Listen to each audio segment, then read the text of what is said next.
Hey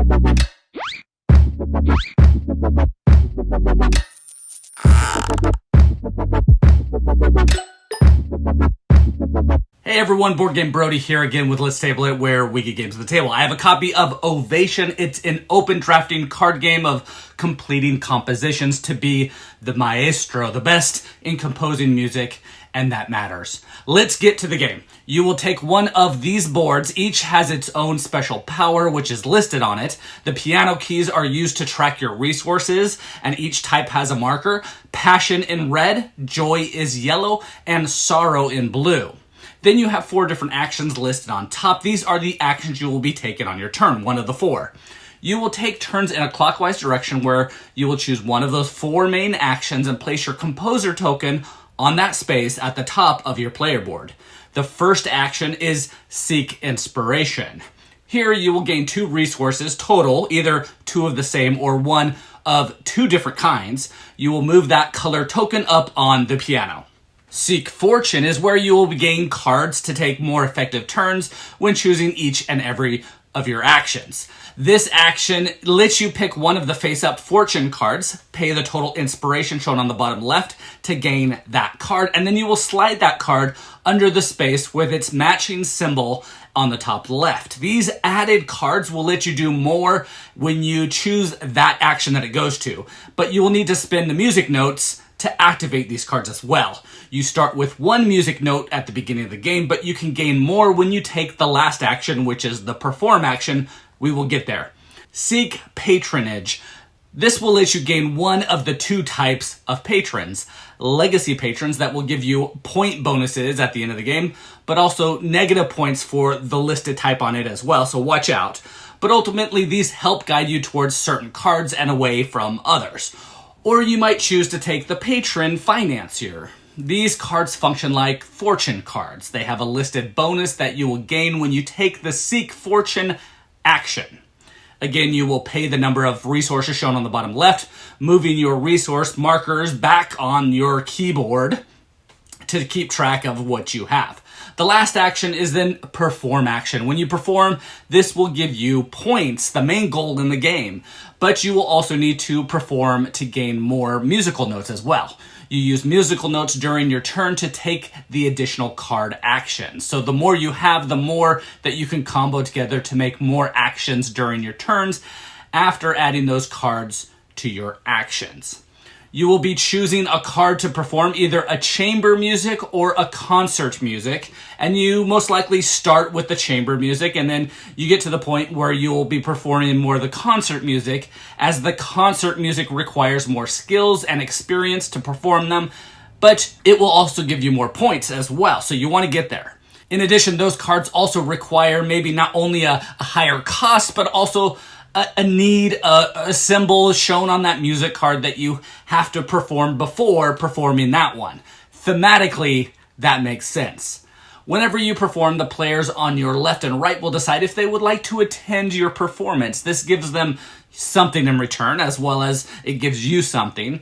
They will gain 1 inspiration for each tone listed on the top left corner of that card, and they know what they're getting in exchange for not knowing what you're going to get.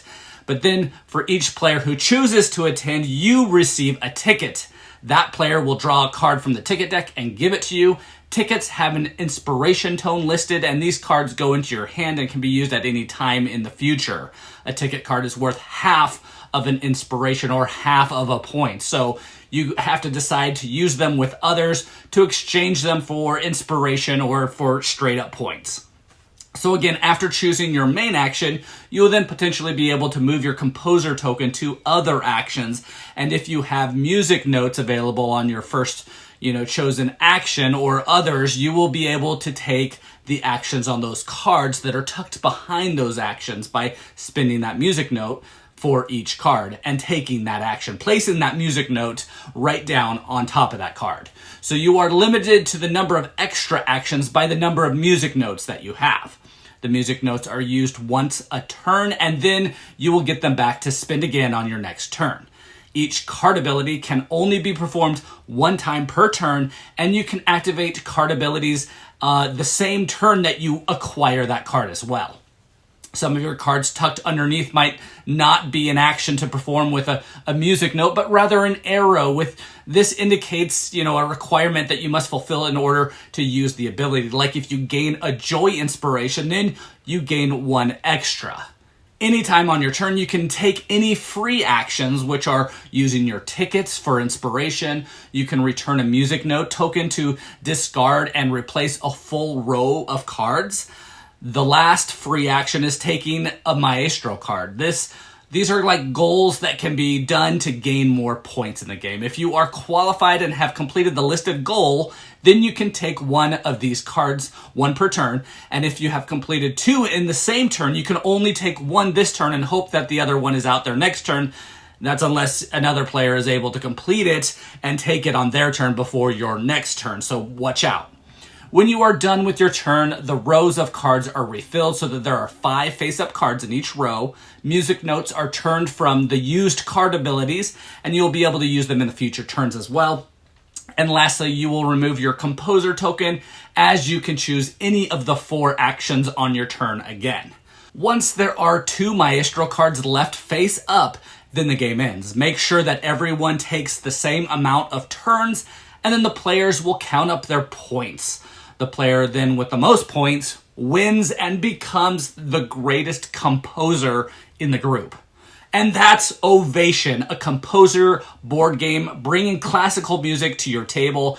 If you're a music person, this might be a must play, as the theme isn't all too much seen in board games, so it might be one you need to check out. If you like music, you will appreciate the design and the theme. But if you are not into music, that's okay, because you can still combo your cards together without caring about the theme for a great mechanic-driven game. There isn't just one way for victory in this game, and you will be able to put a lot of different things together and see how it goes from there. Experiment a lot with this game with different cards as well. As with many games, you will start small and gain little bonuses here and there, but then you will be making big moves by playing concert pieces and being awarded for doing so. The rules go back to taking 1 of 4 different actions, and then it's just comboing whatever you have after that. But the combos are limited to your musical notes as well. So you do want to, eventually perform to get more of those to do more combos. It's an engine-building music game with great replayability. You can add in the Magnus Opus module, where you have cards that require a lot more stuff to achieve them, but they give you lots of points in return as well. And you can only complete 1 of these cards total in the game when playing with them. And they feature real composers like Beethoven or St. George, people like that. Altogether, great production, great combo-generating, engine-building, thematically driven music game. Again, it's Brody here with Let's Table It, where we get games to the table. Like this one right here, Ovation by Grand Gamers Guild. Please like and subscribe to our channel. We are working hard to bring to you videos like this one, so you know if these games here are ones that you want to get to your own table.